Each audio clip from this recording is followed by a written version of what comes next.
We always go to this one Trader Joe's, and then we just pull up, go around, make sure that there's no employees still at the restaurant, or still at the grocery store. Right. Plastic on plastic. Is there food in that? Oh, plastic and plastic. Ooh, cutie. Good stuff. Here. Is the whole top though? Oh, wonderful. No, I actually get food out of the dumpster and eat it, and it's really fun and awesome. And people pretty much always think that it's really weird and usually like kind of disgusting and stuff until they actually come and then they see like, wow, this is all packaged really nicely. This isn't really sketchy or anything. I've never gotten sick, and I've been doing it for like 2 years, so. Yes! Look at all the muffins! I definitely don't buy bread anymore. I don't buy really any sort of grain products because they'll be in the dumpster. They throw out a lot of bread just because either it'll be the day before the expiration date or like 2 days before. But if you freeze it, it will last forever. There's 2 dumpsters. Usually me and one other person will like get on the rim of the dumpster and throw like all the bags that are just garbage, like sample cups and stuff like that. You can tell what's in the bag.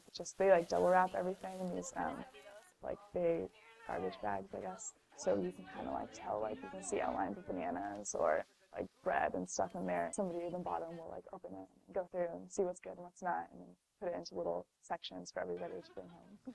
I would love for there to be a community about this. It's very much like a solo kind of thing. Like we come in a group, but we've seen people from Santa Monica College here before and other places, but it's very rare.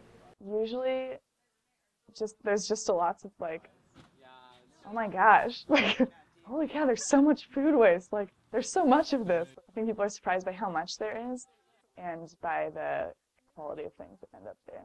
And these either like started out as like a totally good dozen eggs, but then like one of them, like this one for example, got cracked.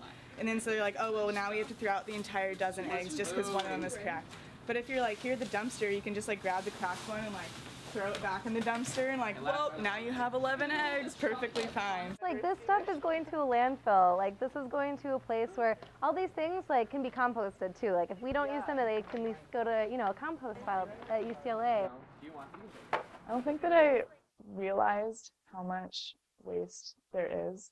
It sort of made me want to learn more about the supply chain and do some more like research into the American food system, I guess. Especially when it's like a particularly fruitful night. We're just like, oh my gosh, there's got to be a better way for them to handle like their food, shipping and stuff like that. You know, everything about our production distribution system right now, currently with industrialized agriculture, has created something where we're very separated from the process, and a lot of this goes unknown, and I think that there's ways that we can fix it just by knowing the people that are producing your food, basically. They'd be totally within their legal rights and be totally legally protected to donate that kind of thing through the Good Samaritan Act. Sometimes people are like, no, I hope that they don't adopt better practices because then we won't have free food.